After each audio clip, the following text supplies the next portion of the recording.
My name is Natalie Morgan. On Christmas Eve, I sat at the dinner table and watched my 12-year-old son, Marcus, freeze completely solid. His fork hovered mid-air. His eyes went wide, and then he slowly dropped his gaze, looking as if he wanted to vanish right into the plate of mashed potatoes in front of him. Orch. Across the table, my sister Veronica was still going on, her laugh loud and sharp. Above her head, the crystal chandelier I paid for last spring caught the light, casting bright reflections across her glass of red wine. "Natalie, let's be real here," she said, not even lowering her voice. "Your son is always going to need special care. He's never going to be a normal kid." Orch. Those words hung in the air like a cold draft. I could feel everyone at the table shift in their seats. It was that classic mid-class reaction to a toxic family moment. Everyone subtly trying to back away without actually moving. My mother picked up her glass, took a huge gulp of Chardonnay, and stared intently at the wreath in the center of the table. Orch. My father looked down at his fine china plate, studying the pattern like it held the secrets to the universe. And my brother-in-law, Derek? He actually had a faint, smug smirk on his face. Then came the sharp clatter of metal on porcelain. Marcus had dropped his fork. The sound shattered the silence, and every eye turned to him. My 12-year-old son has autism spectrum disorder and ADHD. Orch. Just an hour earlier, he had managed to push through his anxiety, standing in front of the whole family, to play a piano piece he'd been practicing for 3 straight months. He had put his whole heart into it, and now, he was sitting there, trying with everything he had not to cry in front of everyone. Orch. His face was bright red, carrying that specific look of embarrassment kids get when they realize, for the first time, just how cruel adults can be. I sat there and waited. I waited for my mother to smooth things over. I waited for my father to use his authority as the head of the family and tell Veronica that was enough. Orch. I waited for anyone at that table to stand up and say a single kind word for my boy. Nobody said a thing. My mother cleared her throat and abruptly brought up the unusually warm winter weather. My father turned to Derek to ask about his golf club. Orch. And Veronica casually reached for a second dinner roll, acting as if she hadn't just completely crushed a 12-year-old boy's dignity in front of his entire family. I looked at my sister. She was wearing a designer red silk dress that cost more than my monthly grocery budget. Orch. Diamond earrings sparkled from her ears, her expensive highlights looked straight out of a high-end salon, and her fresh French manicure was courtesy of a luxury spa where a basic pedicure starts at $200. I knew that because I was the one paying for it. Not just the nails. Orch. The dress, the earrings, the mortgage assistance on the house we were sitting in, the private school tuition for her 3 kids, the country club fees, the Mercedes in the driveway, and even the brand new designer bag sitting on her marble kitchen island. A Birkin that cost more than most people make in a year. Orch. I was looking at a woman whose entire lavish lifestyle I had been secretly funding for the last 6 years, and she had just turned around and called my son broken right to my face. Something shifted inside me right then. Or maybe it finally snapped into place. It wasn't anger. Anger is hot and messy. It makes you lose your head and do reckless things. This was different. Orch. This was cold, crystal clear, and completely sobering. It was the moment you finally stop fooling yourself and accept the truth that's been staring at you the whole time. Marcus pushed his chair back hard, the legs scraping loudly against the hardwood floor. "Excuse me, I need to use the bathroom," he mumbled, refusing to make eye contact with anyone. Orch. He hurried down the hallway, his shoulders hunched up high. He was trying so hard not to run and trying even harder not to cry in front of them, knowing they'd only use his tears as proof that he was too fragile. Veronica watched him go and gave a small shake of her head. "He is just way too sensitive," she sighed, reaching for her wine. "You baby him too much, Natalie. That's the real problem." Orch. He needs to toughen up. The real world isn't going to go easy on him. I stood up from the table, letting my napkin slide onto my chair. "Excuse me for a moment," I said quietly. I walked down her spacious hallway, past the family photos in sterling silver frames, past the abstract art pieces that cost more than my car, past every piece of evidence showing off their picture-perfect life. Porch. Except I knew the truth behind it. I knew every late bill, every wire transfer, every desperate late-night phone call. I knew my money was the only thing keeping this illusion alive. I found Marcus in the guest room at the end of the hall because it was the quietest spot in the house. Porch. He was sitting on the floor in the corner between the bed and the wall, wearing his noise-canceling headphones and gently rocking back and forth. It was how he self-regulated. His eyes were closed, and tears were silently running down his face. I sat down on the floor next to him, but I didn't touch him. Porch. As a mother to a neurodivergent child, I'd learned over the years that when the world gets too loud and overwhelming, Marcus needs personal space before he needs comfort. So I just sat there in silence, letting him know he wasn't alone. After a few minutes, he pulled off his headphones. His eyes were red and swollen. "Is it true?" he asked, his voice cracked and raw. "Mom," Porch. "Is what she said true? Is what true, sweetie? Am I a burden? Am I never going to be normal?"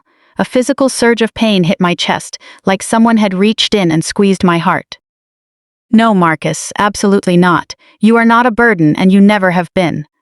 But Aunt Veronica said I'm always going to need help. She said I'm broken." I looked at my son, my brilliant, creative, hard-working boy. Porch. The kid who taught himself piano because he loved music so much, who could spend hours working on melodies and play back songs entirely from memory, after hearing them just once. The kid who worked twice as hard at school to meet his goals. His brain just processed the world differently. Not worse, just differently. "Aunt Veronica is wrong," I said, my voice completely firm. "She doesn't know you. Porch. She's never taken the time to actually get to know you. She doesn't know you taught yourself Python, or that you're helping your music teacher build a website. She doesn't see who you really are." "She was laughing at me," he whispered. They were all laughing. That cold feeling inside me hardened completely. It hadn't formed overnight. It had been building for years, maybe decades. Porch. But sitting on that guest room floor watching my child cry, it solidified into something unbreakable. "Listen to me, Marcus," I said, looking him straight in the eyes. "This is the last time, I promise you, this is the very last time anyone in this family makes you feel like that." He looked at me, confused. "Does that mean we're leaving?" Porch. "No, we're going back out there to finish dinner," I said slowly, emphasizing every word. "But after tonight, things are going to be very different. Why? Because I'm done helping people who hurt us." He didn't understand, of course. How could he? He didn't know the truth about the money. Porch. He didn't know that on the 2nd of every month, $4,500 automatically moved from my checking account to his aunt's. He didn't know I was paying $38,000 a year per child for his cousins to attend Thornwood Academy, a top-tier private school. Porch. He didn't know that the house we were sitting in, the luxury cars, and the designer clothes were all funded by my paycheck, my sacrifices, and my silence. All he knew was that his aunt was mean, and nobody ever called her out on it. I helped him wash his face and gave him a choice. He could stay in the room with his tablet, or come back to the table with me. Porch. He chose to stay, and I didn't push him. I went to the bathroom down the hall and looked at myself in the mirror. It was the same face I'd seen that morning. Dark hair pulled back, simply, minimal makeup, wearing a plain navy dress from Macy's. Nothing flashy, nothing designer. I looked exactly like the role I'd been assigned in this family. The boring, dependable, invisible ATM. Porch. I walked back into the dining room. Before I even reached the door, I caught Veronica's voice carrying down the hall in her usual condescending tone. "She's just way too sensitive when it comes to him. You can't even give her constructive feedback without her getting upset." My mother's voice was softer, but clear. "She'll be fine. She always gets over it." A few light chuckles followed. Porch. I walked back in and everyone looked up. Veronica casually waved her silver fork at me. "Oh, good. You're back. Is Marcus okay? I swear, Natalie, that boy really needs to develop thicker skin. I pulled out my chair and sat down without responding. The conversation moved on around me. Porch. They talked about Veronica's massive kitchen renovation, her upcoming summer trip to Martha's Vineyard, her son's performance on the soccer team, and how her daughter was gearing up for competitive cheerleading next year. I ate my food in silence, just watching them. I watched my sister show off a life built entirely on my dime. Porch. I watched my mother look at her eldest daughter with total adoration, just like she did when we were kids. And I watched my father actively avoid eye contact with everyone, just like he had for the past 40 years. Then, under the cover of the tablecloth, I felt someone slip a folded piece of paper into my hand. I looked up. Porch. My Aunt Cecilia, my mother's sister, was watching me with a look I couldn't quite read. She gave me a subtle nod. I didn't open it. I just slipped the note straight into my dress pocket. When dessert came out, Veronica opened her mouth again. Too bad Marcus didn't come back out for dessert. Though I guess sugar is another thing he's too sensitive for. Derek let out a quick laugh. Porch. My mother forced a strained smile, and my father excused himself to get more coffee. Then Veronica lowered her voice just enough for me to hear every word. He's just so fragile, exactly like his father. Remember him, Nat? Another guy who couldn't handle real pressure. Porch. She was comparing my son to the man who walked out on us. The man who packed his bags the moment Marcus was diagnosed with autism at 4 years old, because he couldn't handle having a child with special needs. The last thread holding me back finally snapped. It didn't bring anger or panic. It brought an overwhelming sense of relief. Porch. I put on a polite smile, thanked my mother for the dinner, and went to get my son. I took Marcus by the hand, walked out of that mansion, and got into my practical 5-year-old Honda. I drove home in total silence.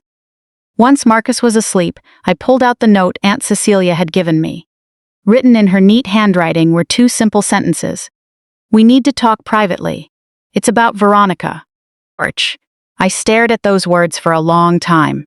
Then I opened my laptop, logged into my Bank of America account, and pulled up the scheduled transfer set for January 2nd. Amount: $4,500. Recipient: Veronica Hayes. It was the same transfer I had let go through every single month for almost 4 years. My fingers hovered over the keyboard. Porch. For 6 years, I had used my hard-earned money to buy peace, acceptance, and the illusion that I actually belonged in this family. Tonight, I finally saw what that money was actually buying. The front row seat to watch my sister mock my child while everyone else looked away. I thought about Marcus asking if he was a burden.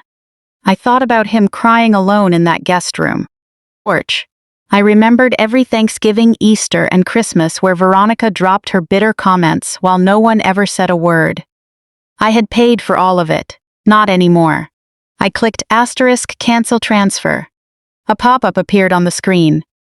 Are you sure you want to cancel this recurring transfer? I had never been more sure of anything in my life. The drive back from Veronica's had been dead quiet. Porch.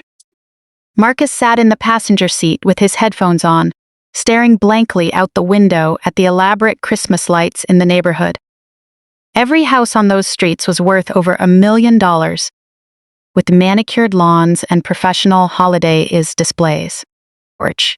Driving through that wealthy area, I couldn't help but wonder how many of those families were running on the same fake perfection, hiding toxic secrets behind beautiful front doors.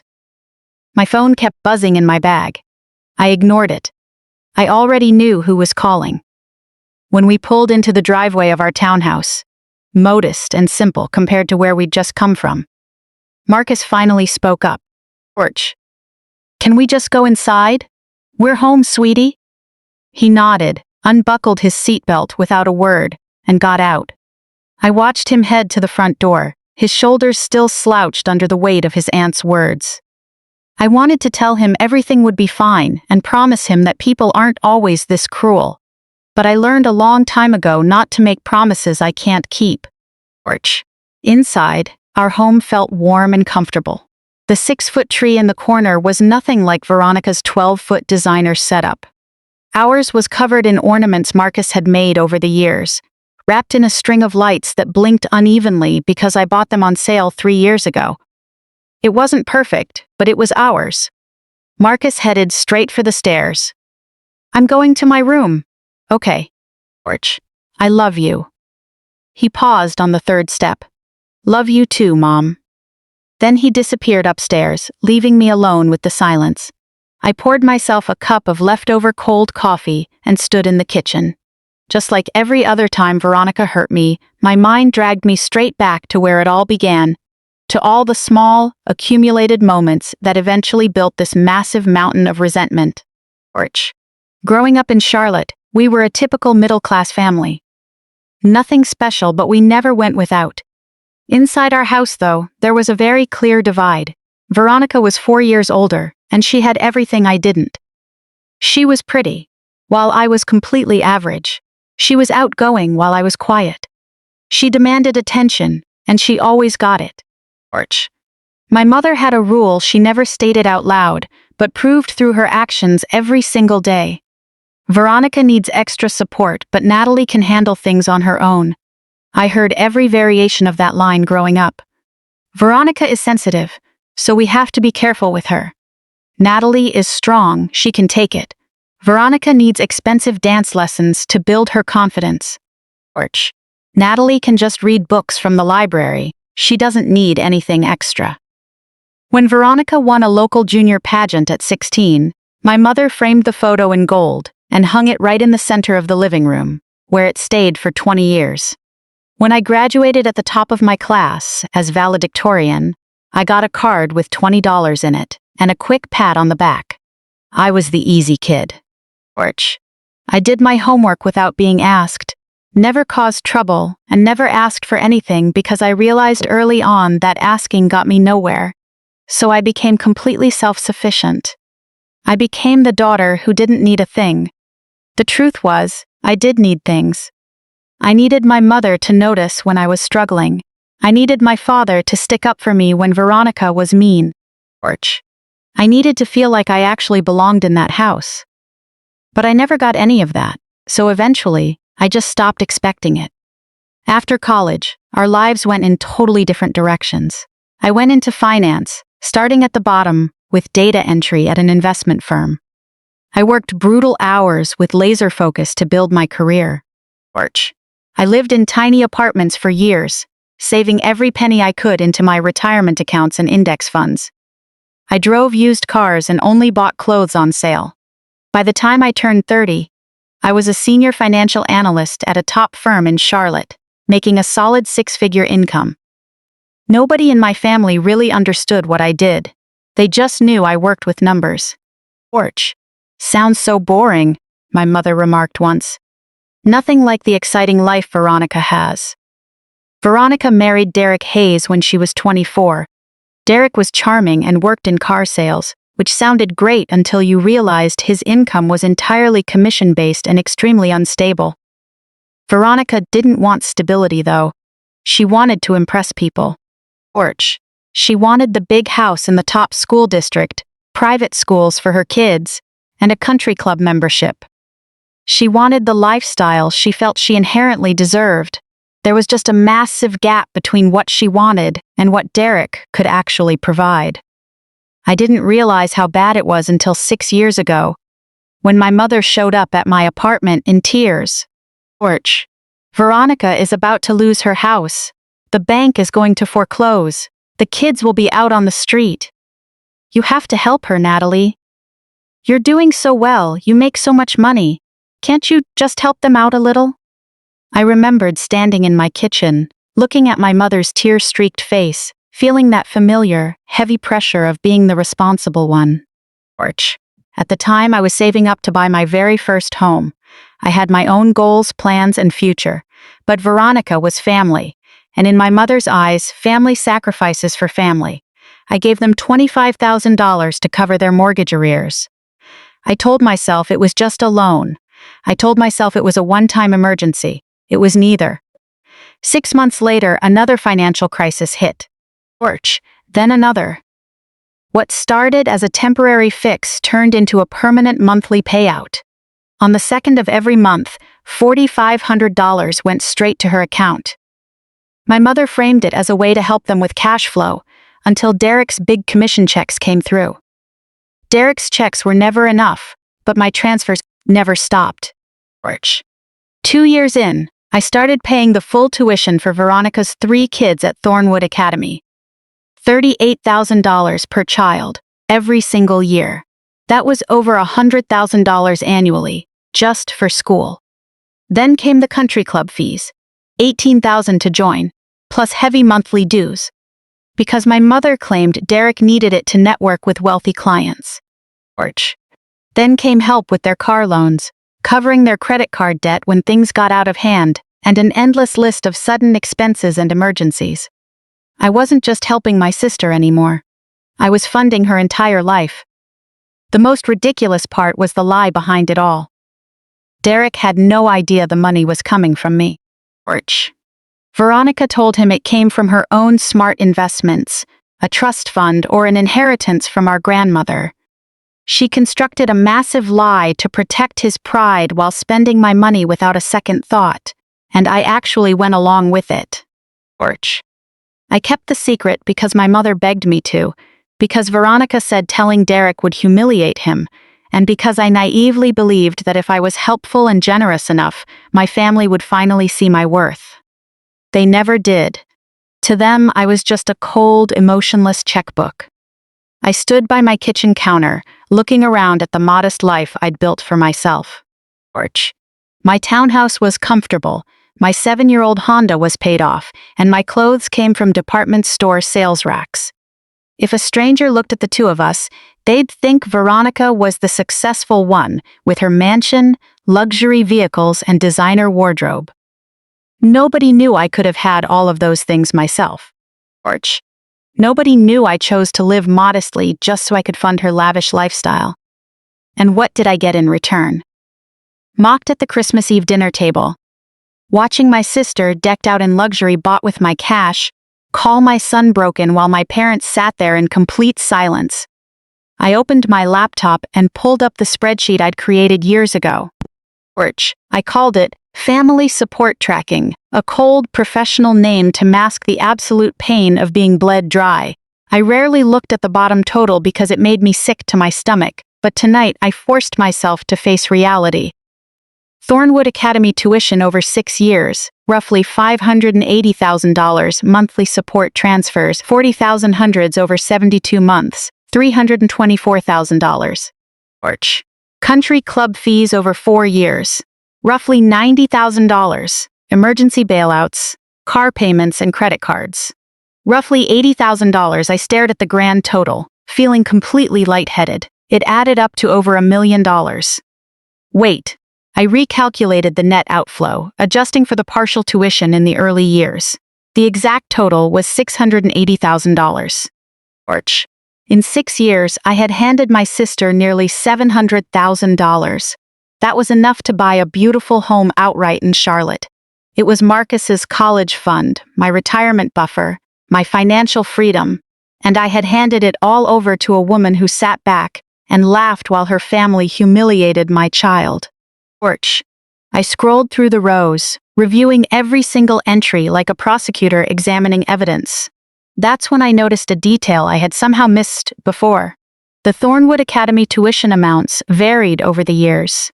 4 years ago, it was $36,000 per kid. 3 years ago, $37,500.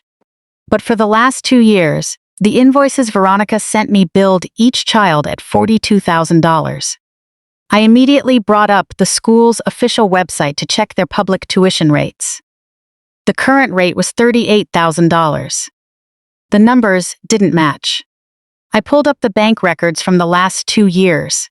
The invoices Veronica sent me were $4,000 higher per child than the actual tuition.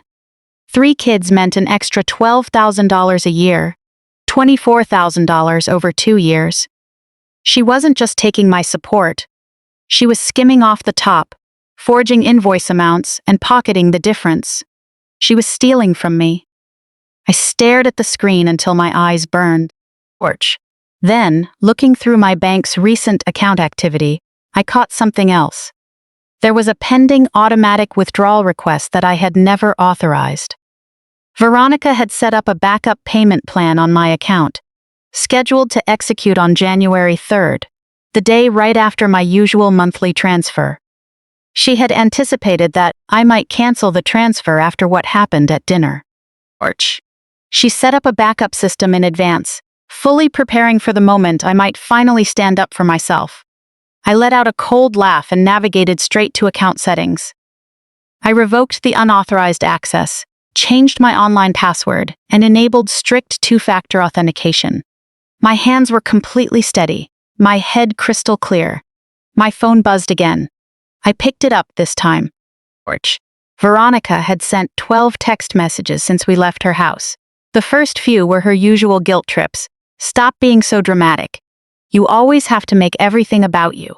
Mom says you need to apologize for walking out early. Baseline arrogant.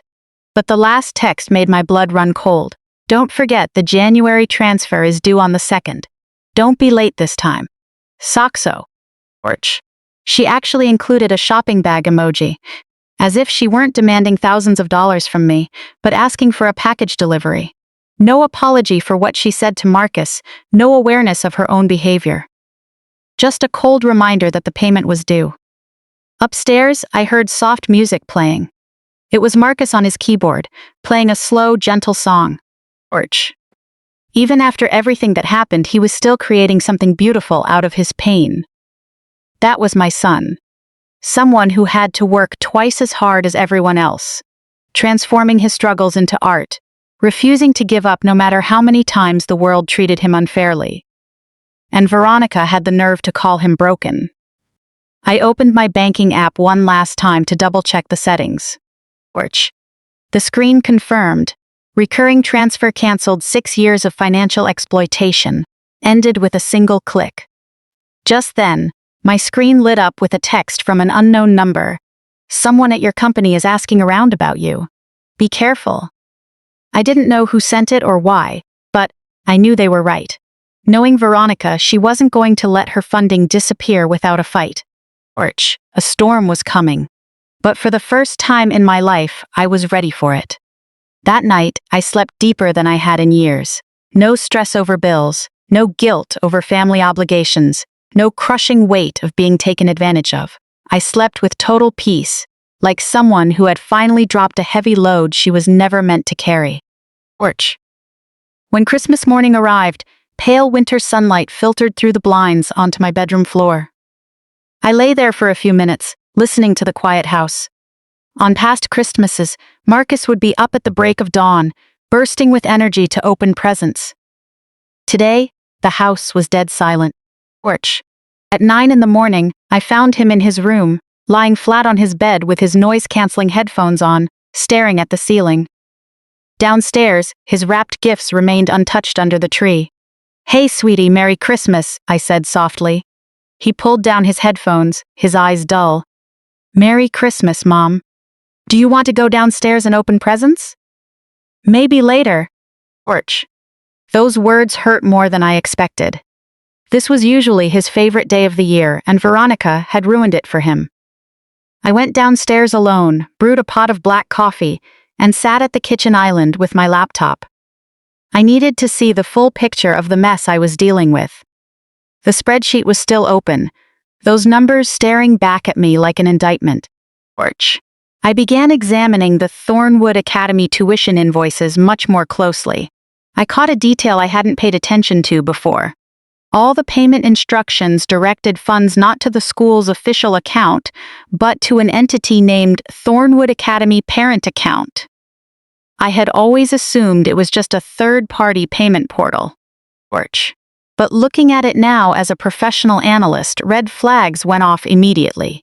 I suspected it was a shell account completely controlled by Veronica. I searched my email for any direct communication from the school. There was nothing. For 6 years, every single update about the kids' education had gone strictly through Veronica. She had built a wall between me and the institution I was paying. Porch. My phone buzzed on the counter. It was a text from Graham Bennett, a colleague at my firm. Merry Christmas! Hope you and Marcus are having a great day. How was family dinner last night? For the past 3 years, Graham had been my closest friend at work. We ate lunch together almost every day and talked about everything, except for personal painful details. What he knew about my family was just the sanitized version I let everyone see. He had no idea about the money. I typed out a few lines in the text box, deleted them, and tried again. After going back and forth, I decided to share a fraction of the truth. It's bad. My sister said some pretty awful things to Marcus. His reply came back almost instantly. I'm so sorry. That's terrible. Are you holding up okay? No, I wasn't doing okay at all, but I still typed out, I'll get through it. He offered to listen if I needed to vent, then cracked a quick joke about his sister brutally critiquing his cooking at Christmas dinner just to lighten the mood. Then he sent one final message. You're the hardest worker I know. You deserve to be treated so much better. I stared at the screen for a long time. You deserve to be treated so much better. When was the last time anyone in my family said something like that to me? The answer was simple. Never. Holding my coffee, I walked through my townhouse, taking in the life I had built with my own hands. Every piece of furniture was carefully chosen on a strict budget, each appliance bought purely for utility. I looked at the 15-year-old laminate countertops in the kitchen, then at the second-hand sofa in the living room that I had reupholstered myself. Unbidden, images of Veronica's mansion flooded my mind. The Italian marble kitchen island I had paid for, the professional landscaping funded by my monthly wire transfers, the gleaming built-in appliances, the designer custom furniture, and the art pieces on her walls that cost more than my car. She treated me like a poor, pity-worthy relative, looking down on my modest lifestyle while wearing clothes bought with my hard-earned money and handing out cheap sympathy. And I had allowed it. Year after year, I let her drain me dry. A sudden chime from my computer broke my train of thought. It was a text from an unknown number, the same number that had warned me the night before. Someone at your company is asking around about you. Watch your back. I stared at the screen. No signature, no context, just a cryptic warning from an anonymous sender. Who was digging into me? What kind of questions were they asking? I tried calling the number back.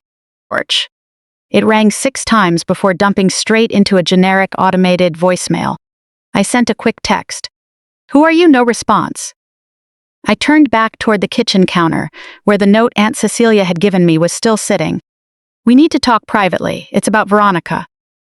Tomorrow I would find out what Cecilia knew. And maybe, just maybe, I could figure out who this anonymous informant was. It wasn't until late afternoon that Marcus finally came downstairs.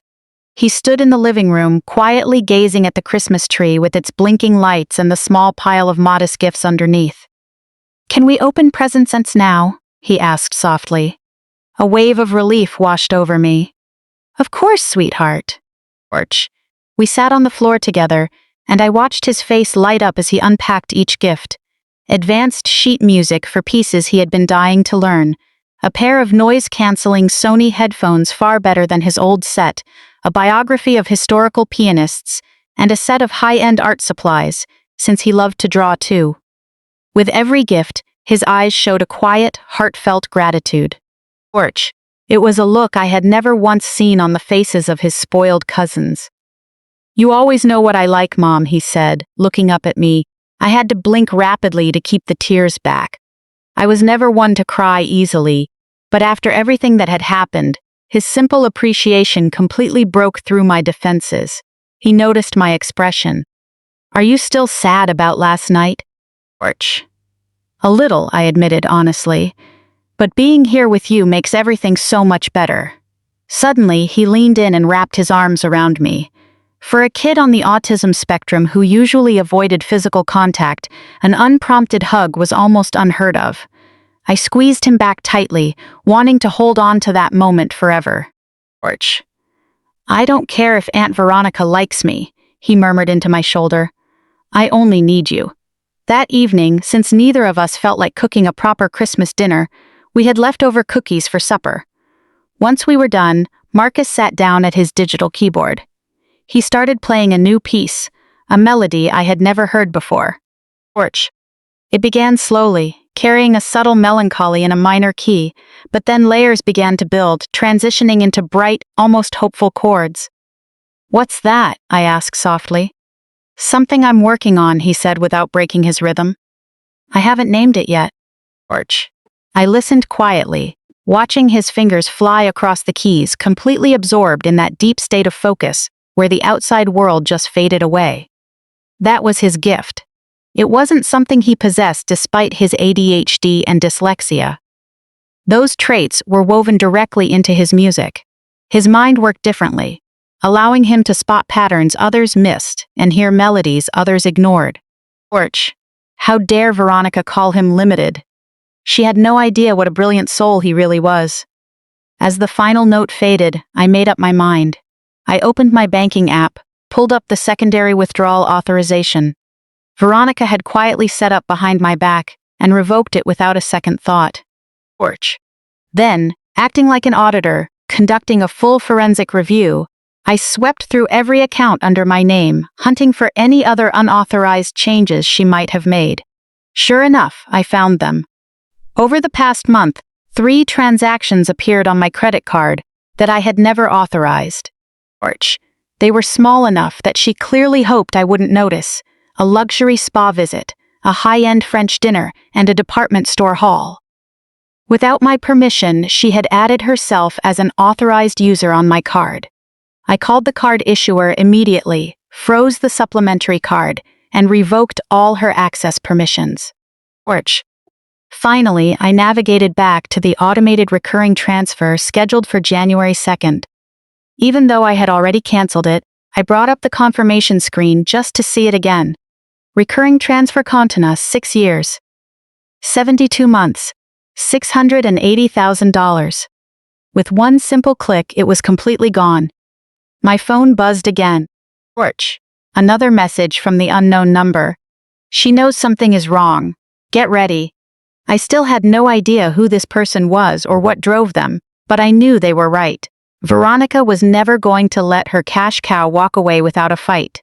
The storm was brewing, but this time, I wasn't giving an inch. Torch. The following morning, December 26th, Boxing Day, I drove out to the Blue Moon Cafe to meet Aunt Cecilia. The diner was tucked away in a working-class neighborhood on the east side of Charlotte, miles from the high-end boutiques and exclusive country clubs of Myers Park. There was zero chance of bumping into Veronica or anyone from her superficial social circle here. Torch. I arrived early and claimed a corner booth facing the front entrance. The place was small and showing its age, with exposed brick walls and mismatched vintage furniture, giving it a rugged, unpretentious feel. It was the kind of spot that focused strictly on good coffee rather than aesthetic decor. It felt honest, and honesty was the rarest commodity in my family lately. Torch. At precisely 2 o'clock, Cecilia walked through the door. At 61, she was my mother's younger sister. She wore her silver hair in a sharp shortcut, completely devoid of jewelry, except for a practical stainless steel watch. Her clothes were sensible, far from flashy. In our family, she had always been treated as the black sheep. Torch. My mother constantly painted her as difficult and envious, treating her like an outsider who simply didn't grasp how the family operated. Looking at her now, I realized she was probably the only person in the family who saw through the charade all along. She spotted me and walked over with a serious expression, sliding into the booth before ordering a black tea from the server. Torch. "Thanks for coming," she began directly. "I know last night must have been brutal." "You said you had something to tell me about Veronica," I replied, skipping the pleasantries. Cecilia nodded. She reached into her bag, pulled out her phone, and laid it flat on the table between us. "I've been suspicious of your sister for a long time." Torch. "But 2 months ago, I saw something with my own eyes that I couldn't ignore." She laid out the story. 2 months back, she was having lunch at a fine dining restaurant in uptown Charlotte, right near the Ritz-Carlton. It was an extremely expensive, discreet establishment where business executives closed major deals over $300 bottles of wine. She noticed Veronica sitting in a secluded corner booth, but Veronica wasn't alone. Sitting across from her was a well-tailored man in his late fortnight or early 50s, his hair silvering at the temples. He radiated old money composure, a quiet confidence built on generations of wealth, standing in stark contrast to Veronica's desperate brand-obsessed vanity. They were seated close, their conversation deeply intimate. At one point, the man reached across the table and held her hand. Cecilia had taken photos. She slid the phone toward me and began swiping through the gallery. There was Veronica holding hands with the man. There she was, leaning in close, laughing effortlessly at his comments. Another photo showed the man slipping what appeared to be a stack of cash or a black card into her designer handbag. Then came a photo that made my stomach turn. Veronica and the man kissing. Not a formal cheek graze, but a deeply passionate kiss. "Who is he?" I asked, suppressing a wave of nausea. Cecilia leaned back. "His name is Victor Ashford, a major real estate developer here in Charlotte. Extremely wealthy and very much married." My mind immediately flashed back to the Hermes bag I had seen on Christmas Eve. The one I knew I hadn't paid for. Now I understood where it came from. How long has this been going on? From what I gathered later, at least a year, maybe longer. Cecilia paused, her gaze hardening. "But Natalie, the infidelity isn't even the worst part. There's more." Then she exposed the credit card situation. Cecilia had been helping my mother, Patricia, handle basic bookkeeping. An informal arrangement between sisters. 3 months ago, Patricia casually complained about receiving a credit card statement for an account she didn't remember opening. She had seemed confused, so Cecilia offered to look into it. What she uncovered was appalling. The Chase Sapphire card had been opened 2 years ago under Patricia's name. The current balance stood at a staggering $34,000. Patricia had never applied for it. The signature on the application was forged, while the billing address and authorized secondary cards were all tied directly to Veronica. "Your sister committed identity theft against your own mother," Cecilia said, her voice flat, though I could hear the restrained anger underneath. "Under state law, that's a serious felony. She's been living it up on that card for 2 years while your mother stayed completely in the dark." A wave of disgust washed over me. I knew Veronica was greedy, but I never imagined she would cross legal boundaries so recklessly. "Does Mom know? I tried telling her 6 months ago." Cecilia shook her head with a bitter smile. I laid out all the evidence, the bank statements, the signature comparisons, everything. And she refused to listen. She defended Veronica frantically, claiming there had to be a misunderstanding or that I had gotten the facts wrong. Then she turned on me, accusing me of being jealous and warning me never to bring it up again. Of course. Patricia had spent her entire life cleaning up Veronica's messes, protecting her from the fallout of her own actions. Why would a few serious financial crimes change that toxic dynamic? "There's one more thing." Cecilia's tone grew even graver. "It involves your father, Dad?" "Yes. I believe Veronica dragged him into a financial fraud scheme he didn't even understand. 2 years ago, Harold came to me out of nowhere. He was visibly panicked, asking weird questions about bank loan paperwork. He mentioned that Veronica had him sign something, telling him it was just routine administrative paperwork, and that she needed him as a witness. It took him a while to realize something wasn't right. "What kind of paperwork?" I pressed, my stomach knotting up. Cecilia shook her head. "I don't have the exact details. It looked like some sort of property line of credit or mortgage agreement." He was too ashamed to go into specifics with me, but I'm certain she used his signature to execute financial fraud, and he's been living in absolute terror ever since. I leaned back against the vinyl booth, my mind racing to process it all. Veronica wasn't just a toxic parasite. She was engaged in systematic criminal activity. She had committed identity theft against her own mother, entangled her father in fraudulent loan documentation, cheated on her husband with a married developer, and used my hard-earned money to maintain a hollow social facade. The sheer scale of the deception was breathtaking. "What are you planning to do?" Cecilia asked. "I've cut off every cent," I said, my voice cold and firm. 2 days ago, I terminated the monthly transfers and locked down all her access to my accounts. Cecilia raised an eyebrow. "Good. It was long overdue. But to make this stick, I need a complete picture of where all that money went and who else was impacted. We need a solid chain of evidence." "I can help with that," Cecilia offered, a faint, sharp smile touching her lips. It wasn't a warm expression. It was the look of a hunter who had waited years to see the trap snap shut. "I've kept logs, photos, statements, and dates. Your mother will never accept the truth from me alone, but combined with your documentation, the reality will be impossible to hide."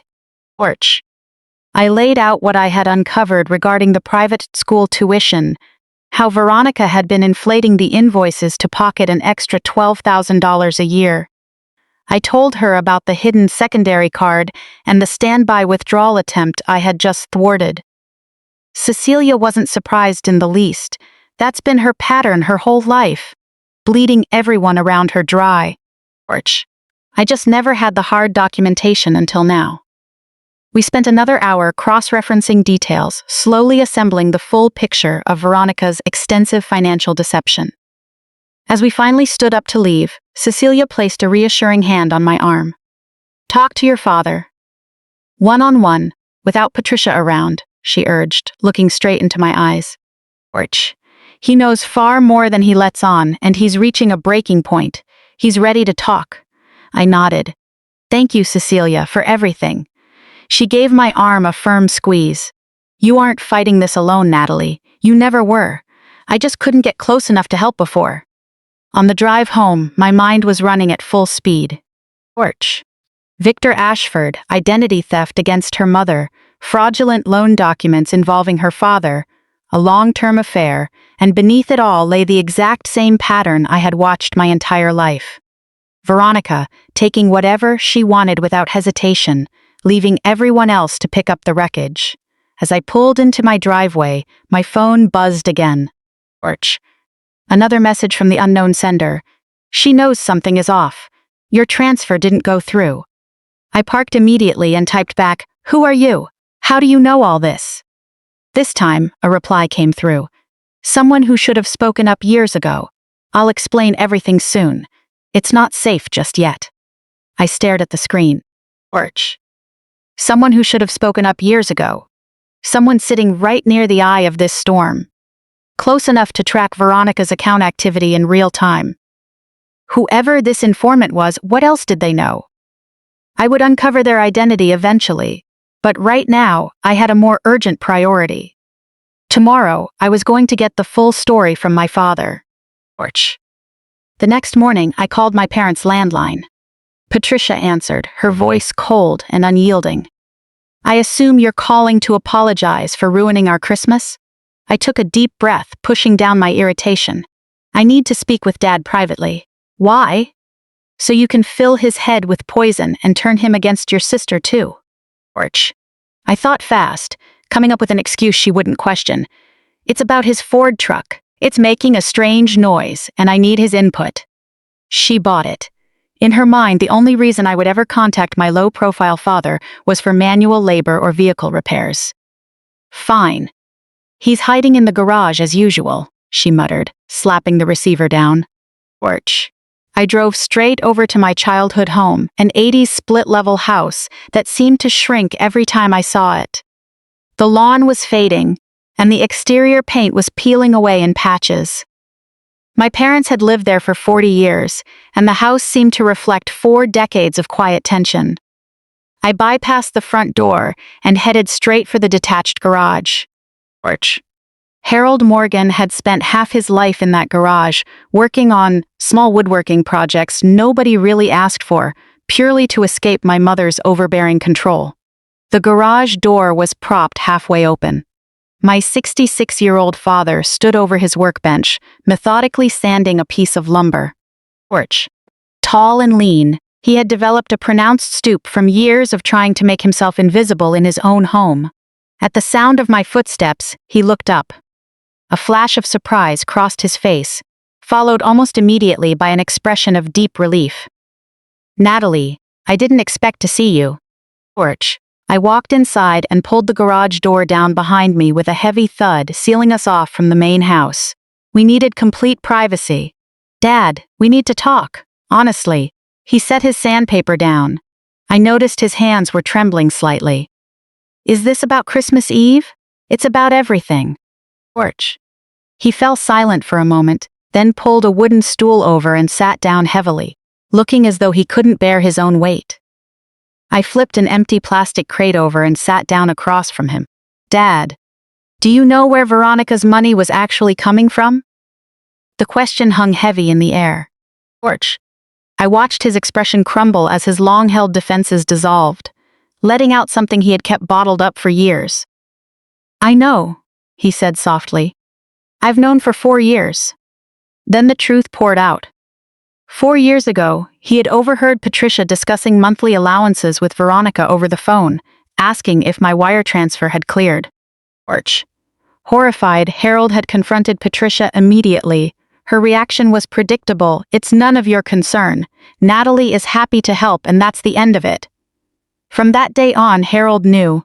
Porch. For 4 years, he watched me get treated like an open checkbook, endured seeing me degraded at family gatherings, and watched me sacrifice my own financial stability to fund Veronica's lifestyle while remaining silent. "I wanted to say something." His voice cracked. "But your mother controls everything, every conversation, every decision. She runs this house," and I was terrified. Porch. Terrified of what? I asked, feeling a mix of sympathy and frustration. Terrified she'd leave. Terrified I'd lose what little I have left. Terrified of ending up alone. 40 years of marriage, and my father lived in constant fear of his own wife. "There's more," he added, rubbing his worn face. "I gave Veronica money too." "What?" Porch. Behind Patricia's back, he had quietly drawn from his retirement savings, handing over $50,000 to Veronica over 3 years. She claimed she was desperate, that the kids would suffer if I didn't help. He looked up, his eyes glassy. "She begged me not to tell your mother because it would cause a massive family conflict. It was the exact same script." Porch. The same emotional manipulation she used on me, used effortlessly against her own father. "Dad, I need to ask you about something even more serious," I said, fixing my eyes on his. "Cecilia mentioned you signed some paperwork for Veronica a couple of years ago that you didn't fully understand." The color completely drained from Harold's face. He stammered through the details. Porch. 2 years back, Veronica had brought him a thick stack of loan documents, claiming she just needed a witness signature. She rushed him through it, telling him the fine print didn't matter and urging him to sign immediately. He signed. It wasn't until he received a formal notice from the lender, months later, that he realized what had actually happened. It wasn't a witness form. Porch.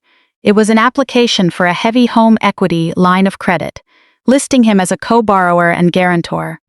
When he confronted her for copies, she brushed him off, claiming the bank already had everything and telling him not to worry.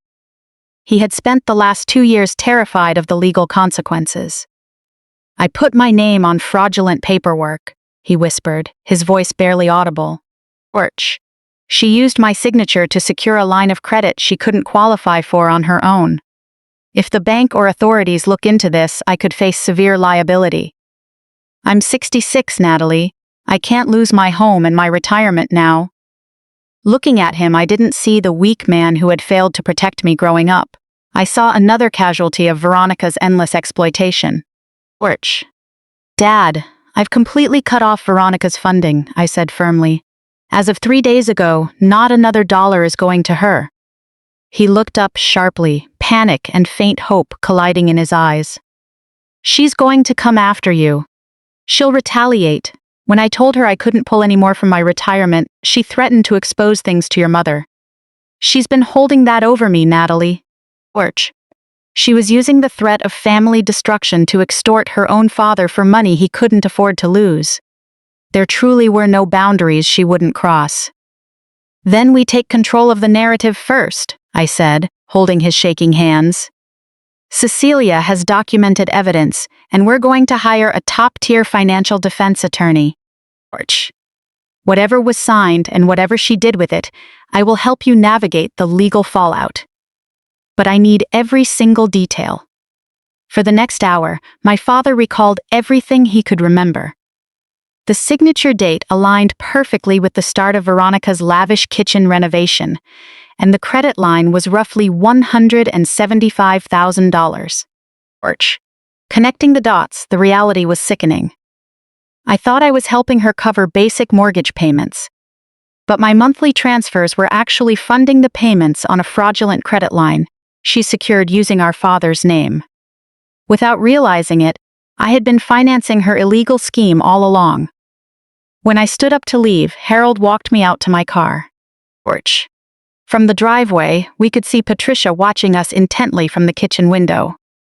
Your mother will never forgive me for siding with you, Harold said quietly. You're not picking sides, Dad. You're facing the facts, even if this family treats them as the same thing. Just as I reached my driver's side door, my phone rang. Orch. It was Veronica's custom ringtone, one I had assigned years ago to mentally prepare myself before answering. I looked at my father, who instantly recognized the tone. You don't have to take that, he said. I know, but I want to hear what she has to say. I swiped to answer. Veronica's voice came through sharp and strained, laced with a panic she was desperately trying to hide behind anger. Orch. Natalie, we need to talk right now. There's some glitch with the bank, and my monthly transfer didn't clear. The school just called me, and the country club sent an overdue notice. What is going on? There's no glitch, Veronica, I said calmly. The line fell dead silent. 3 seconds. 4. 5. When she spoke again, her tone dropped into a icy, dangerous register. What do you mean? Orch. I mean the payments are stopped. Permanently. Another long silence followed. You can't do this, she said, her voice dangerously low. I already did. Natalie, this isn't over. The line clicked off. I looked back at my father through the car window. He looked exhausted, but for the first time in years his shoulders seemed a little lighter. Orch. The painful truth was finally out in the open, and the healing process could finally begin. The storm had arrived, and I was ready for it. Monday, January 2nd. The day arrived like any typical winter morning in North Carolina, gray, raw, and overcast. A chilly Charlotte wind rattled the floor-to-ceiling windows of my office. Orch. Sitting at my desk at an investment firm in Uptown, I tried focusing on fourth-quarter financial reports, but my mind was elsewhere. Today was the day my $4,500 transfer was supposed to hit Veronica's account. Today was the day reality hit her. All morning, my phone remained eerily quiet. Orch.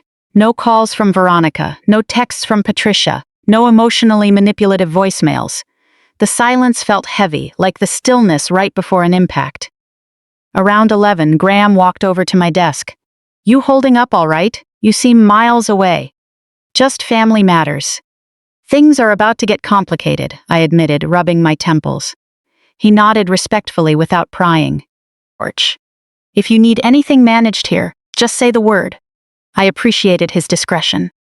Over the years, Graham had been a steady presence, someone reliable who never made unreasonable demands. After dealing with endless emotional manipulation at home, that straightforward professionalism was a breath of fresh air. At 11:47 a.m., my desk phone chimed. The receptionist sounded cautious. Orch. Morgan, there's a woman downstairs in the lobby asking to see you. She says she's your sister. I stood up, smoothed down my blazer, and prepared for the confrontation. I stepped out past the security turnstiles on the main floor. Veronica was standing there, wrapped in an expensive Max Mara cashmere coat, her hair styled flawlessly. Orch. To anyone passing by, she looked like an executive waiting for a high-level meeting, but I could see the cracks beneath the surface. Her knuckles were white, where she gripped her Hermes bag. Her posture was stiff as iron, and behind her composed face, a storm was brewing. "Natalie, we need to talk in private," she demanded through gritted teeth the moment she saw me. "I'm on the clock. Porch. This isn't the place for personal business." Her voice spiked, drawing glances from nearby staff. "Make it the place. Do you have any idea what you've done?" A few colleagues turned to look, and a security guard near the entrance shifted attentively, keeping his eyes on us. I grabbed Veronica's arm firmly, catching her off guard. "In here, now." Porch. I led her into a small glass-walled huddle room off the main lobby, typically used for private calls or quick interviews. I ushered her inside, shut the door, and stood firmly between her and the exit. Veronica exploded immediately. "What on earth are you thinking? The transfer was rejected. The academy called me at 8 this morning demanding payment. Do you know how humiliating that was?" "Mrs. Porch." Davidson pulled me aside right in the lobby, asking if my account had issues. "I canceled all the transfers," I said evenly. "Every single one." Her expression shifted from shock to fury, before she tried slipping back into her usual manipulative tone. "You can't just walk away. You agreed to help. I never agreed to finance your life indefinitely." Porch. 6 years ago, when your family faced a financial crisis, I stepped in. 6 years is more than enough time to get back on your feet. "We are still struggling," she snapped. "Derek's commissions are unpredictable. The kids need to stay at their school. Do you know how vital Thornwood is for their college prospects? Then enroll them in public school. It's free." Porch. She recoiled as if I had struck her. "Public school? My children? Mixed in with ordinary families?" Her face contorted with elitist disdain. "I went through public school, and Marcus is in public school. Look how that turned out." My patience snapped, but I forced myself to remain entirely composed. "Let's talk about what I uncovered, Veronica." Her eyes narrowed sharply. "Porch. What are you talking about?" "You were skimming off the top of the money I sent to keep those kids supported. Over the last 2 years, you were altering the invoices and pocketing an extra $4,000 per child every single year. That is $12,000 a year, Veronica. You took $24,000 of my hard-earned cash and funneled it straight into your own pockets." Porch. Her face drained of all color. She stammered, telling me she had no idea what I was talking about, and claimed it was just administrative fees from the school. I told her I checked the school's public tuition rates myself and cross-referenced every single line item. The math did not lie. She had stolen $24,000 from me. She bit her lip, completely unable to dispute it. Porch. Then I brought up the credit card. The Chase card opened in our mother's name that Mom never applied for. The one sitting with a balance of $34,000 right now. The defensive anger she had been clinging to began to crumble. She started whining about how much pressure she was under, but I cut her right off. Porch. I told her I knew exactly what she was doing, and that committing identity theft against our own mother was a federal felony. Hearing the word felony hit her like a physical blow. She stumbled backward until her back pressed against the glass wall of the conference room. She tried to play it cool, whispering that I had no proof. Porch. I looked her in the eye and told her I had every bill, every bank statement, and a certified handwriting analysis that Aunt Cecilia had set up. I had everything. We stood there facing each other in that small room. Porch. 2 sisters who were never really sisters at all. Just 2 people thrown together by blood, bound by a toxic dynamic where one endlessly took and the other endlessly gave, until the well completely ran dry. Suddenly, her expression shifted. The panic faded, replaced by something dark, bitter, and totally desperate. She straightened her spine like a cornered animal preparing to strike. Porch. She told me if I wanted to play dirty, she had secrets of her own, the kind of secrets I had tried so hard to bury. My heart skipped a beat. I asked her what on earth she was talking about. She gave me a cruel smile and said she knew the real story about Marcus's biological father. She claimed she knew why he actually left, and that I was the one who paid him to walk away. Ouch. Those words hit me like a bucket of ice water. 8 years ago, when Marcus was 4 years old and diagnosed with severe autism, I went through the darkest period of my life. My ex-husband could not handle the reality of raising a child with special needs. Ouch. He wanted nothing to do with a child he saw as flawed and demanded we send Marcus away to a distant residential facility so he would not have to deal with him. When I refused, he threatened a brutal custody battle. He did not actually want Marcus. He just wanted to inflict maximum pain on me. My lawyer warned me that going to family court would turn into a long, drawn-out nightmare. Ouch. Marcus would be dragged through endless evaluations by child psychologists, treated like evidence in a courtroom instead of a human being. To shield my son from that trauma and remove a man who viewed him as damaged goods, I made a deal with the devil. I paid my ex-husband $50,000 in cash. Ouch. In exchange, he signed papers voluntarily terminating his parental rights and agreed to walk out of our lives forever. That custody agreement was sealed by the court. It was supposed to stay buried forever. My voice shook as I asked her how she could possibly know about that. She brushed it off, saying she had her sources, and smirked at me. Ouch. She warned me that if I cut off her money, she would tell the entire family. She threatened to tell everyone I bought off a father to make him abandon his own child, asking how I thought people would look at me, or how Marcus would feel when he grew up and found out. She really thought that sickening blackmail would break me and force me to surrender. Ouch. I told her to go ahead and tell whoever she wanted. My voice was surprisingly steady, even though my heart was pounding in my chest. I told her I paid a trashy man to get out of my son's life so he could grow up in peace, and I felt zero shame about it. I watched her eyes contract, and then I dropped the final hammer. Ouch. I asked her how she planned on explaining Victor Ashford to the rest of the family. And to her husband, Derek. She completely froze. The color drained from her face instantly, leaving her looking like a lifeless doll. I pressed forward, telling her I knew all about their affair and that I had the photos. Ouch. I told her I knew he had been lavishing her with expensive luxury items and secret cash under his wife's back, and most importantly, I made sure every word landed when I told her that Victor was currently being investigated by the FBI for massive real estate fraud. I pointed out that every dollar she took from him was likely dirty money. Ouch. She was not just looking at identity theft anymore. She was looking at receiving stolen property. I asked her if she really thought the federal agents would miss her name when they seized his accounts.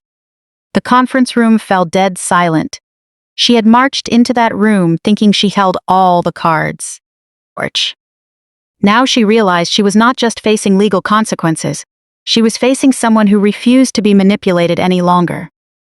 She finally spoke, her voice dry and rasping, all her arrogance completely gone. I laid it out for her. Ouch. She had been stealing our parents' retirement savings, sleeping with a criminal behind her husband's back, and using my hard-earned salary to foot the bill for her entire lifestyle. And now, her biggest benefactor was facing federal indictments, while her free cash machine was officially out of order. I pulled open the conference room door and gestured for her to leave. Ouch. I reminded her that she had said this was not over, and I agreed. It was just getting started. But I made it clear I was done being her personal bank, and I told her to get out of my office. She walked out like a ghost without saying another word. I stood alone in the room, my hands trembling. Ouch. It was not from fear, but from the adrenaline rush and the immense relief of finally unleashing 10 years of bottled-up frustration. When I walked back to my desk, Graham gave me a worried look and asked if everything was okay. I took a deep breath and told him my sister was just dealing with a little trouble. He did not pry, but I could see genuine support in his eyes. Ouch. An hour later, my boss, Robert, called me into his office.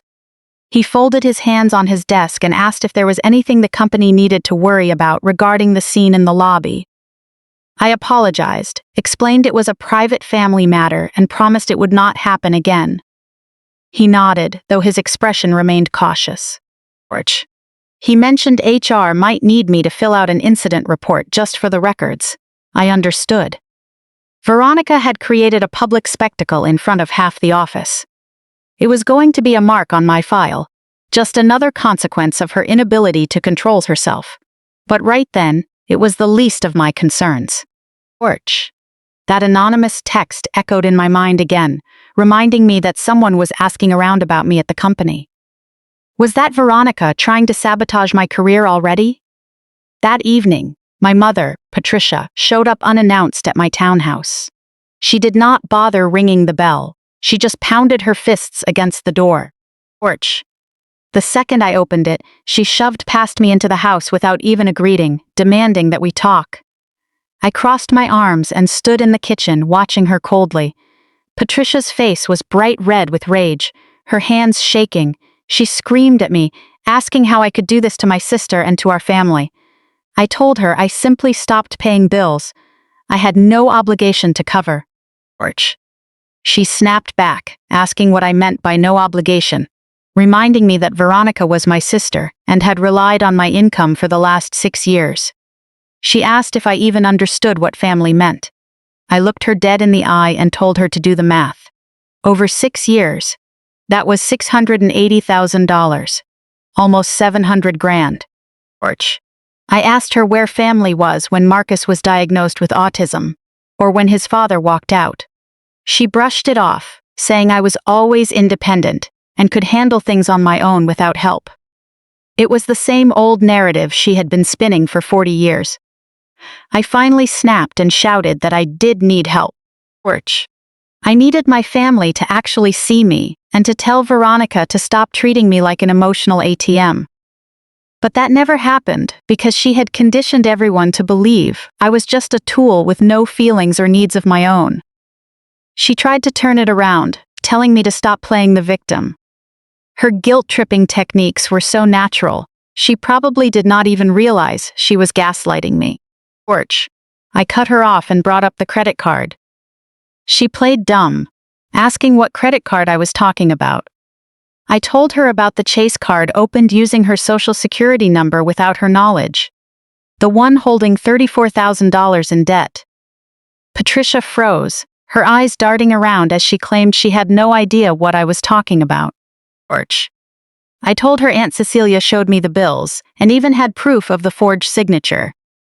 She lost her temper, calling Cecilia a jealous, twisted woman.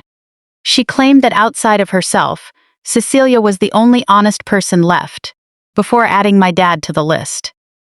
She blurted out that my dad did not know anything about all this, realizing her mistake the moment the words left her mouth. I stepped closer and asked what my dad was not supposed to know. She tried desperately to regain control and change the subject, but I had hit a nerve. She yelled that it was none of my business. I told her Veronica had committed identity theft against her own mother, a federal crime, stealing from the very person who raised her. My mother defended her, saying Veronica was just desperate and made a mistake without meaning to. I told her it was completely intentional. Veronica had been lying to everyone for years, about money, about scams, and about her affair with a married developer. At the word affair, my mother's defenses shut down entirely. Her face turned as cold as stone. She told me she would not listen to me slander her sister.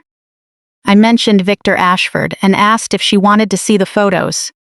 She yelled that she did not want to see or hear any of it.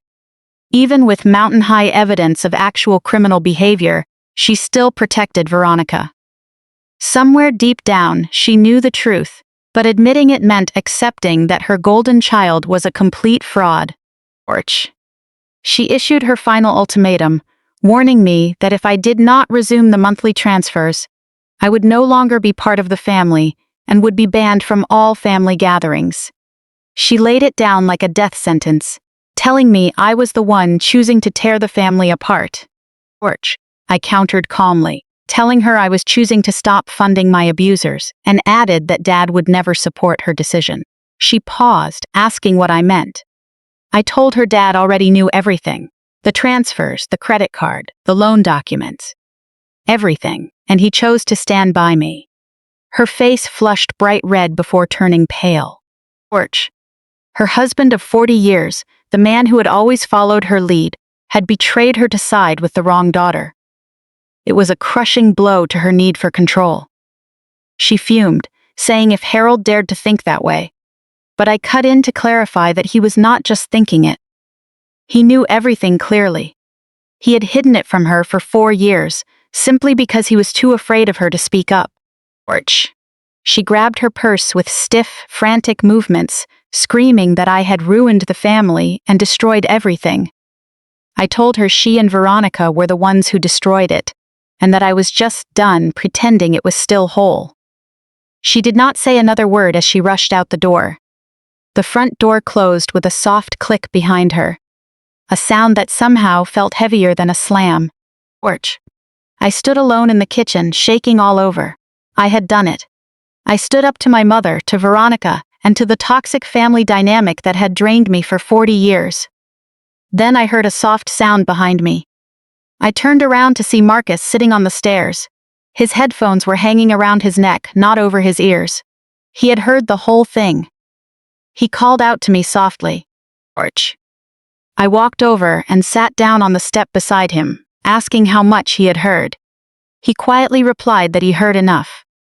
I waited for his questions, bracing for the anxiety and panic that usually came with his autism, expecting him to ask if this was all his fault. He looked at me and asked if we were going to be in trouble because of him, asking if Grandma was angry because he was different. George. That question broke my heart. I pulled him close and told him absolutely not, reassuring him that none of this had anything to do with him. He mentioned what Aunt Veronica had said, but I told him she was completely wrong and had a distorted view of things. I explained that it was all about money, lies, and how poorly she treated people, and that I was simply protecting both of us. George. He leaned into me, a rare moment of physical affection for him. He whispered that he did not like Aunt Veronica and did not care if she liked him, but he just did not want to see me sad. I wrapped my arms tighter around him and told him I was not sad. I was fighting, and I was going to win. Late that night after Marcus fell asleep, I checked my phone. George. There was a message from Aunt Cecilia saying Victor Ashford was in massive trouble and that big news was about to break. Another text came from Graham, hoping my day had gotten better and letting me know he was there if I needed to talk. There was nothing from my mother and nothing from Veronica. I opened my laptop and searched for Victor Ashford online. The local news headlines made me gasp. George. A prominent real estate developer was under investigation by the FBI, facing massive fraud allegations, with sources reporting an indictment was imminent. Victor Ashford was going down, and Veronica was tied right to his sinking ship. That affair was not just about vanity or validation. Victor was another source of income for her, another host to drain. George. And now, just as I cut off her funding, her primary financial backer was facing federal prosecution. Her empire of vanity, built on lies and other people's money, was collapsing from every angle. I should have felt satisfied, like justice had been served, but all I felt was profound exhaustion. She was still my sister. George. We grew up in the same house, shared the same parents, and shared the same childhood memories. Way back in the day, before jealousy and favoritism poisoned everything, there was a little girl who used to hold my hand tightly when crossing the street. That little girl was long gone. Maybe she never really existed at all. I closed my laptop and turned off the lights. George. Tomorrow would bring more chaos, more disclosures, and harsher consequences. But tonight, I won my first real battle, and I was determined to win the war. The next few weeks passed in a blur of strategic planning and intense preparation. As January turned into February, I treated my situation like a financial audit, methodically building my case. George. I met with my CPA 3 times, organizing 6 years of financial records into a detailed timeline. Every payment had a receipt, every transfer had a timestamp, and every instance of inflated invoices was highlighted in bright yellow. The evidence was rock solid. Aunt Cecilia kept up her quiet surveillance. She had her own network of informants, people who owed her favors or grew suspicious of Veronica. Photos and documents kept piling up. Meanwhile, news about Victor Ashford's legal troubles escalated daily. His offshore bank accounts were frozen by federal courts, and the FBI expanded its investigation. His wife filed for divorce and began cooperating fully with federal prosecutors in exchange for leniency. Under all this pressure, Veronica's world began to unravel. In mid-January, the Academy issued a final ultimatum. Tuition was 4 weeks overdue. If it was not paid within 10 days, all 3 kids would be expelled. Without my money or Victor's covert support, she had no way to pay it. Then, her country club membership was suspended for unpaid dues. Apparently, she tried charging the balance to the credit card I had canceled, forgetting I revoked her authorized access. Being declined at the front desk in front of other members was the exact kind of public humiliation she had spent her life trying to avoid. Next came her Mercedes-Benz, which was repossessed by the bank. I found out through Cecilia, who heard it from a neighbor. One morning the car was in the driveway. The next day it was gone, leaving only an oil stain on the driveway like a ghost. Shortly after, her mortgage went into default. Letters from the bank poured in, first late notices, then threats of foreclosure. The luxury home she loved so much, built on lies and borrowed funds, was slipping through her fingers. Yet through all of this, she tried desperately to maintain appearances online. Her social media was still filled with happy family photos and inspirational quotes about gratitude. But if you looked closely, you could spot the cracks. The backgrounds were less glamorous, designer clothes were replaced by fast fashion, and her smile looked increasingly forced. I watched safely from a distance, documenting everything. During those weeks, Graham became a steady anchor in my life. Our quick work lunches turned into longer evening conversations. He never pried into the details of my family drama, but his actions made it clear he was there for me. A quiet connection was growing between us, something I did not have the energy to analyze just yet, but having someone unconditionally in my corner felt incredible. Without the toxic family pressure, Marcus thrived. He made new friends in his special education music class, and his piano skills improved dramatically. He seemed lighter, finally free from the shadow of relatives who viewed him as a burden. I was rebuilding my life piece by piece, while Veronica's old life was crumbling to dust. In early February, Derek called me for the first time in years. His voice sounded completely drained as he asked if I could tell him the truth about whether I had been giving Veronica money. A large amount of money. I admitted it without hesitation. $680,000 over 6 years. There was a heavy silence on the line, followed by a sound like a man completely broken. He confessed she had told him the money came from a trust fund left by her grandmother and good stock investments. He realized that, for 6 years, I had been footing the bill for their lives. Even through the phone I could feel his devastation. His pride, and the comfortable middle-class lifestyle he thought he built, had turned to ash. In a raspy voice, he added that he had also found out about Victor Ashford. He asked to meet in person, away from Veronica and everyone else. The next evening we met at a quiet coffee shop. Derek looked like a shell of himself, with deep dark circles under his eyes and wrinkled clothes. He brought a thick folder of documents. I brought mine too. For the next hour we cross-referenced what we had. I showed him my spreadsheets tracking every dollar I spent, while he revealed secrets Veronica had kept from him. When we put the pieces together, the picture was darker than either of us imagined. Veronica had an offshore bank account that Derek knew nothing about, holding $85,000. For years, she had been siphoning money from every source to build herself a secret exit fund. Porch.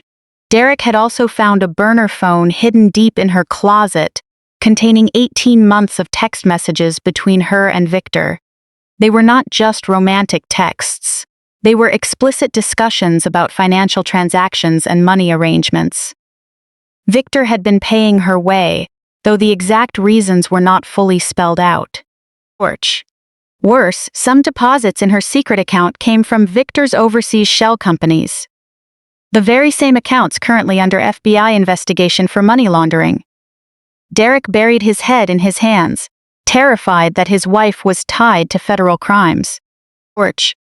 If the money Victor gave her proved to be proceeds from fraud, she could face charges for receiving stolen property, or even conspiracy if she knew where the funds came from. We sat there processing the grim reality. Porch. Then I brought up the document my father signed, the $175,000 home equity line of credit, where my dad was fraudulently listed as a co-borrower without his knowledge. I told him I thought I was helping pay a regular mortgage when I was actually covering interest on a fraudulent loan. Derek stared at the records, looking sick to his stomach. Porch.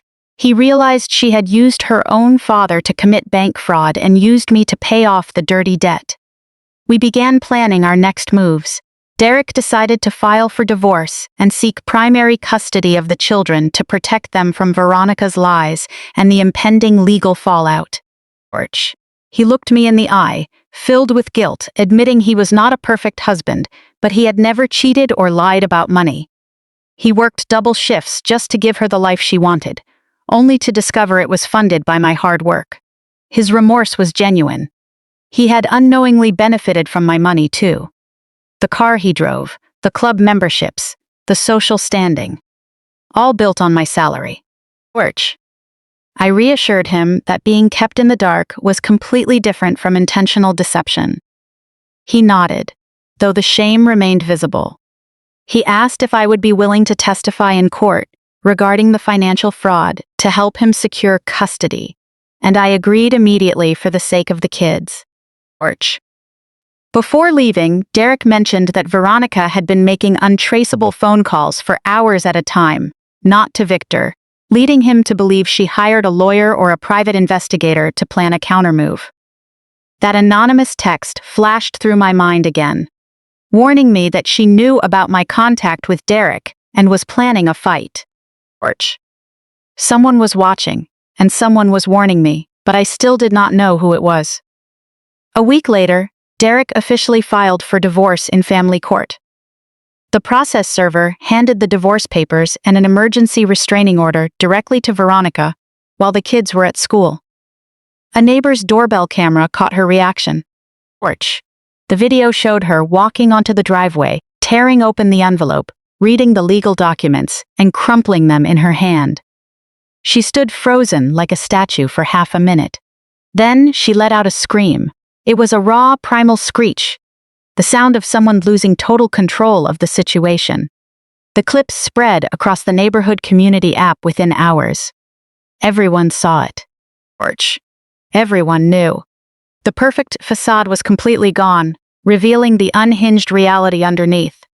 The following morning, Veronica rushed to Marcus's school, demanding to pick up her nephew at the front office.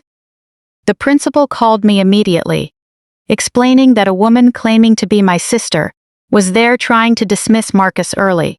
Porch. I yelled through the phone, begging them not to let her take him or get anywhere near him. The principal handled it quickly and professionally.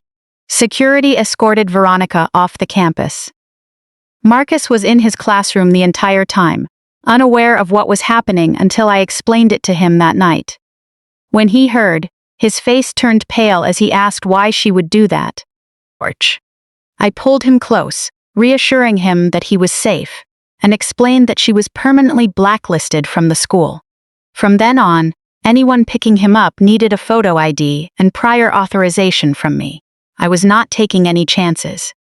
Later that night, Veronica sent me a text, claiming I was ruining Marcus by keeping him away from family and denying him a complete household. Porch. The projection was astounding. She was the one who called him flawed in public and tried to take him from school without permission, yet she blamed me for ruining him. I did not reply. I just took screenshot and saved it to my evidence folder. Every desperate move she made simply handed me more evidence for court. Soon after, the mystery ally texted again, warning me that Veronica had hired a private investigator to dig into my past for dirt, urging me to stay vigilant. My finances were clean and my life was straightforward, leaving nothing real to hide. But Veronica did not care. She was desperately searching for weapons to destroy me the way I exposed her. The difference was that I had the truth on my side, while she was relying on manufactured lies. 2 days later, Cecilia called with even bigger news. Victor's wife had provided federal agents with a list of women who received financial support from him, and Veronica's name was right on it. The FBI was likely going to question her about the funds and what she knew. The legal pressure was tightening around her from every direction. A broken marriage, lost custody, a ruined reputation, and now federal investigators circling like sharks. I should have felt triumphant, but I just felt exhausted. At the end of the day, she was still my sister. Beneath all the deception, we shared the same blood and the same history. Long ago, before envy ruined everything, we were just 2 kids growing up together.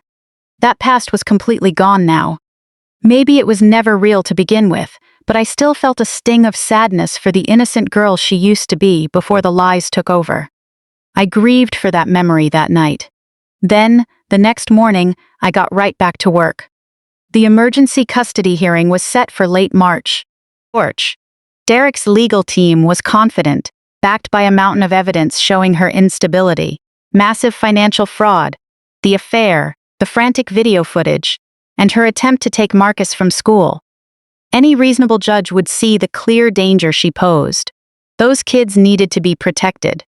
That was all that mattered. Connor, Sarah, and Braden didn't ask to be born into that kind of mess. In a lot of ways, they were victims too. Victims of a mother who raised them to believe that status mattered more than honesty, that manipulating people was just second nature, and that everyone around them was disposable. They needed therapy, and they needed time to heal. But thankfully, they had a father who loved them and was willing to go to bat for their future. That was already far more than a lot of kids got. It was far more than I ever had growing up.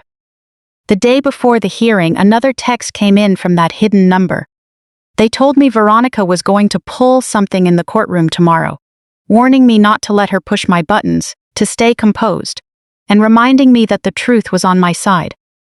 I typed back, asking who they actually were. This time, a long reply came through. They told me they were someone who should have stepped up and spoken out years ago.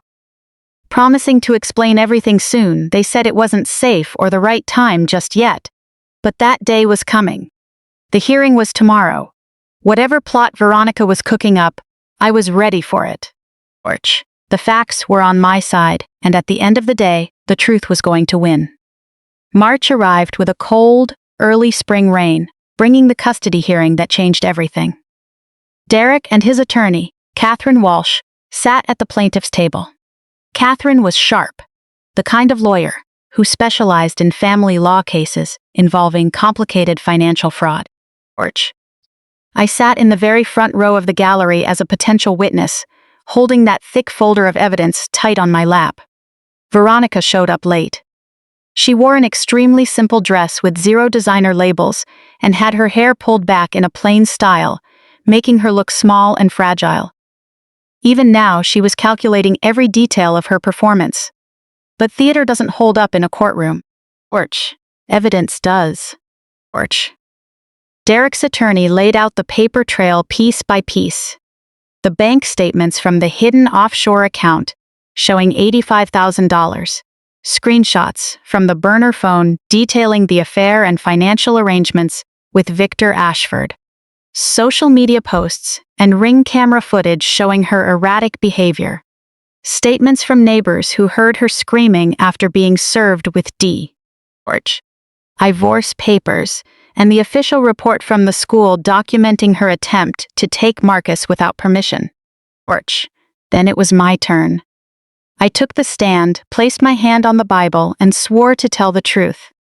I laid out everything from the last 6 years, $680,000, the private tuition I covered in full, the artificial lifestyle I maintained for her, and how she lied to her own husband to cover up where the money was really coming from.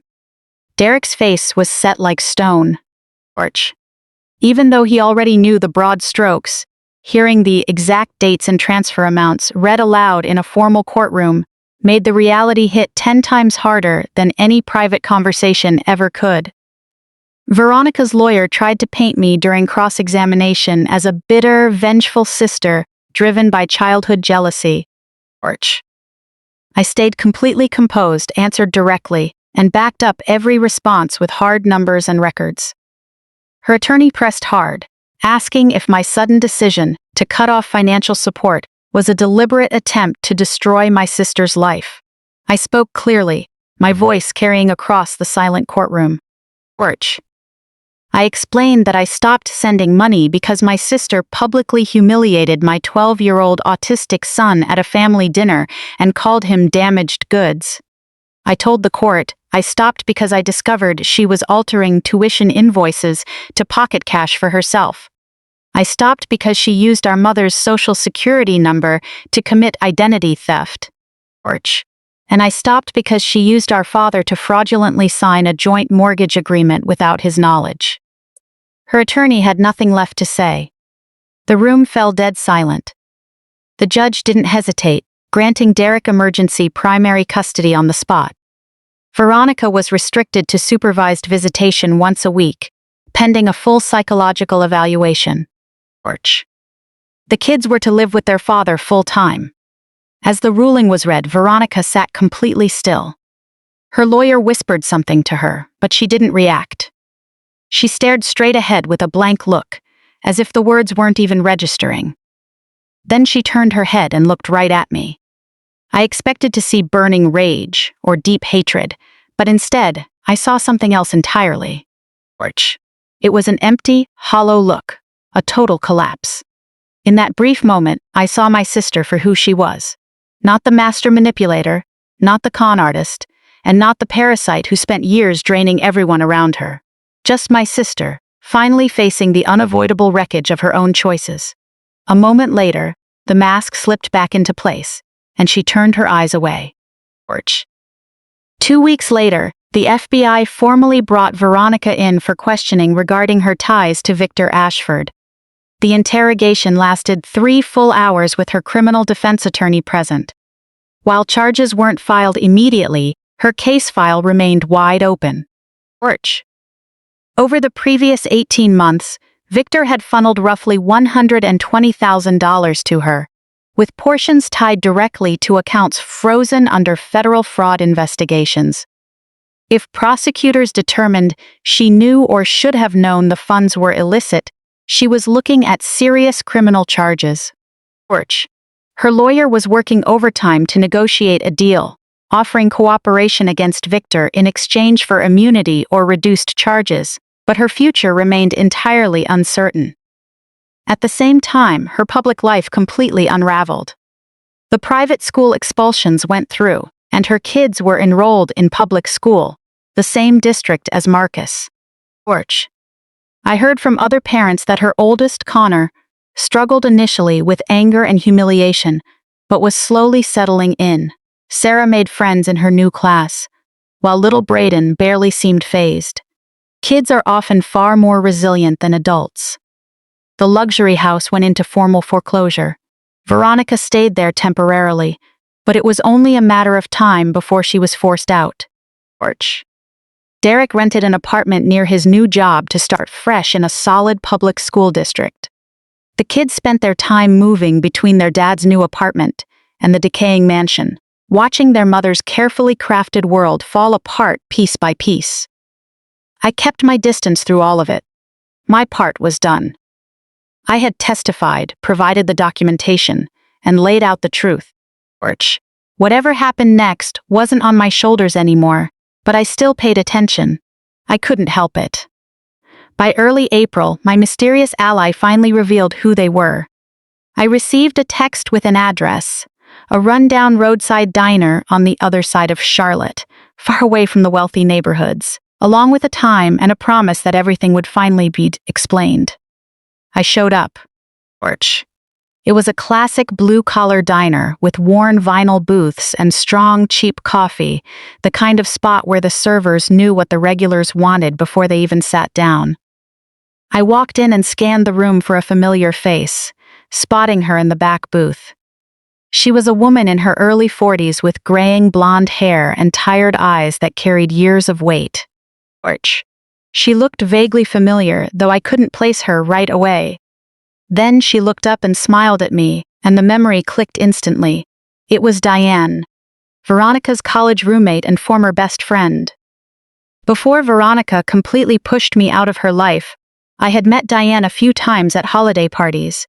Then one day, she vanished from Veronica's circle without any explanation. Now I understood why. I slid into the booth across from her and asked if she was the one who had been warning me all along. She nodded, telling me that Veronica had put her through the exact same nightmare years ago, and that she had been too ashamed to tell a soul for 15 long years. Diane laid out her story. Back in college, she and Veronica were inseparable.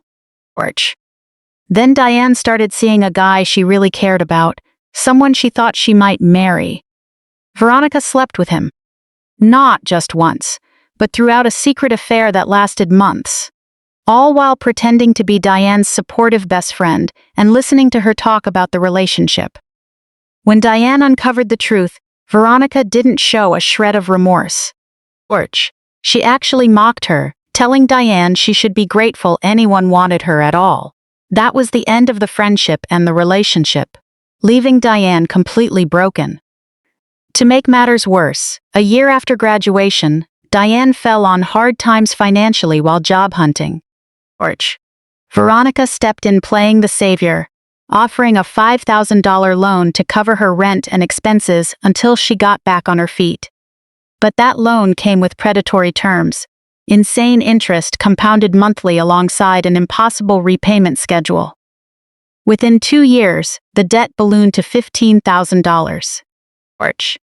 When Diane couldn't pay, Veronica threatened to go to her new employer and expose an embarrassing college incident that, while not illegal, would have cost Diane her job. Diane described it as pure extortion, explaining that it took her 5 years to pay off every cent. She said paying off that debt taught her to watch Veronica from a distance, knowing exactly what kind of person she truly was. Diane took a deep breath, slid a file folder across the table, and told me she brought the proof. Inside were emails from years ago showing how Veronica set the trap, evidence proving the tuition alterations were calculated from the start rather than an administrative mix-up, and proof that she targeted our father for the fraudulent loan because she knew he was too passive to read the fine print. I asked her why she hadn't come forward sooner. She admitted she was terrified because Veronica held things over her head. But when news about Victor broke and she heard I had cut off the money, she realized that if everyone Veronica had hurt stood together, she wouldn't be able to bully anyone ever again. The evidence Diane provided filled in the final missing pieces. Veronica's behavior wasn't a sudden lapse in judgment. It was a lifelong habit she had refined over decades. Her blueprint was always the same: find a target, build dependency, drain their resources, and use threats or leverage to silence anyone who tried to speak out. She did it to Diane, she did it to me, she did it to our parents, she did it to Derek, and she even did it to her own children. The villain of this story wasn't complicated. She was simply a cold, calculated individual who spent her life exploiting the people around her. I thanked Diane, took the file, and added it to my records. The case against Veronica was completely airtight, establishing a clear pattern of intent under standard legal rules of evidence. From there, the dominoes fell fast. The federal investigation wrapped up, recommending charges against Veronica. Faced with undeniable proof, she agreed to a plea deal, acknowledging she should have known the funds came from illegal activity. In exchange for cooperating against Victor, she avoided jail time, receiving long-term probation and extensive community service instead. Porch. Derek finalized the divorce and secured full custody of the kids, with Veronica granted only supervised visits one afternoon a week. Aunt Cecilia took the documents over to my mother, laying everything out on the kitchen table and making her read every single page. The identity theft records, the forged loan documents, the premeditated emails, and the evidence of the affair. Porch. My mother didn't speak to Veronica for 3 full months. She didn't talk to me either, furious that I had exposed the reality and proven her wrong. My father and I grew closer than ever, meeting for dinner once a week to talk through things we should have addressed a decade ago. Porch. He worked with my lawyer to untangle the fraudulent loan, proving his signature was obtained under false pretenses, and the bank eventually settled, clearing him of any liability. Marcus finished the school year with straight A's, and his piano teacher recommended him for a major regional youth music competition. He was nervous, but mostly excited. Porch. He asked me if he could perform an original piece he had written himself. And after double-checking with the organizers, I confirmed original compositions were allowed. He had been working on the piece in secret for months, calling it a work in progress and keeping his door shut with his headphones on whenever I asked about it. Spring turned to summer, and summer faded into fall. Porch. The day of the competition arrived on a crisp November morning, filled with that clear, cool autumn air that makes Charlotte look its best. Marcus was so nervous he kept adjusting his sheet music and pulling at his collar. I reassured him he was going to do great, but he worried about making a mistake. Porch. I told him if he hit a wrong note, he just needed to keep playing, because that's what true musicians do. We drove to the downtown concert hall together. Looking at my 12-year-old son in the passenger seat, I realized this was more than just a school competition. It was the close of one difficult chapter and the start of a brand new one. Whatever happened on that stage, we had already won. Porch. We made it through, we were standing tall, and we had each other. That was what mattered. I woke up early that morning before my alarm went off. The pale November daylight filtered through the curtains, carrying a quiet sense of hope. It had been nearly a year since that suffocating Christmas Eve at Veronica's house, and nearly a year since the words that changed everything were spoken. Porch. I lay in bed for a few minutes, listening to Marcus moving around in the next room. He had been up since 6, practicing his piece on the keyboard, with the volume turned all the way down. I could hear the faint melody through the wall. I brewed coffee, sat at the kitchen table, and looked at the small Christmas tree we set up early this year. Porch. Marcus insisted on decorating early so he could feel the holiday spirit before his performance. It was a small tree decorated with simple handmade ornaments, but it belonged to us. Everything was different now. The woman who sat at Veronica's fancy dinner table a year ago, watching her son get humiliated while writing a check to cover the cost, didn't exist anymore. Porch. I left her behind in the canceled bank transfers, the custody hearings, and the confrontations that brought the truth to light. Standing in her place was a stronger version of myself. Someone who learned to say no, someone who learned to stand up for her family, and someone who came out on top. Porch. Marcus walked downstairs wearing the button-down shirt I ironed for him the night before, admitting he was terrified about forgetting his notes. I told him his muscle memory knew the piece by heart, even if his mind was nervous. We ate our usual breakfast of toast and eggs, holding on to that comforting morning routine. Porch.